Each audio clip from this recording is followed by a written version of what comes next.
If you spend any time on social media, you see pictures like this all the time, but never has anyone ever so public shared a caption like this. Hilaria Baldwin is pregnant. She told her 500,000 followers on Instagram that while she was excited, now she's scared because she feels like she's having a miscarriage, like she's losing her unborn baby. And like so many other women in this country, there's nothing that can be done about it. So a miscarriage is when the baby stops growing in utero before 20 weeks.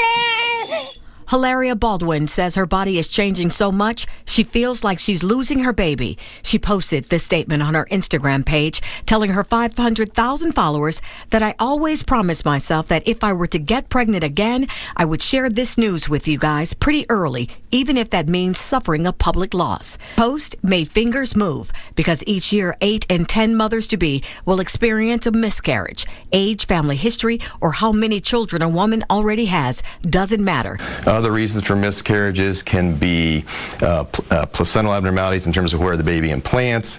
The uterus itself can be irregular. We can have polyps that can cause problems, fibroids that can cause problems that are gross within the uterus. But I'd say the main reason would be the chromosome. Baldwin and her husband, actor Alec Baldwin, have 4 children. She told followers that she's always open and honest about her family and fitness and didn't want to hide this because it's not positive and shiny as the rest of her life. Baldwin says she wanted to share this part of her journey because she's not embarrassed or ashamed, and she wants to somehow normalize miscarriages and remove the stigma.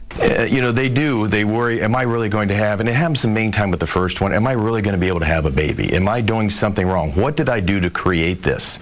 And they feel it's their fault. And so I make sure I take time to say, listen, this is nothing you've done, nothing you've created. Don't be ashamed of this. And people understand. And that's the key there. Do not be ashamed. He also says to avoid having a miscarriage, Dr. Jones says stop smoking, be careful of the medications that you're taking, and be sure to let your doctor know what has already been prescribed to you. And of course, say no to drugs. This is a story, Colleen, that's all over social media. Yeah. She's already gotten 100,000 likes on this. Only one woman has come forward and said, good God, is anything private on social media anymore? But that woman said, okay, but to that, Baldwin said, come on, grow a heart and some compassion. This story is going to help so many women. So many women can relate to it. And one of the things that I think women want to hear is just as the doctor said, it's not your fault. It happens. Yes. It happens frequently. Yes. It's common. We all know someone who's been through it. Right. And there's nothing that you did for this outcome. Yeah. Well, we wish her the best of luck, too, because she really doesn't know yet, but she knows there's something going on. She says there's something going on with her body, so.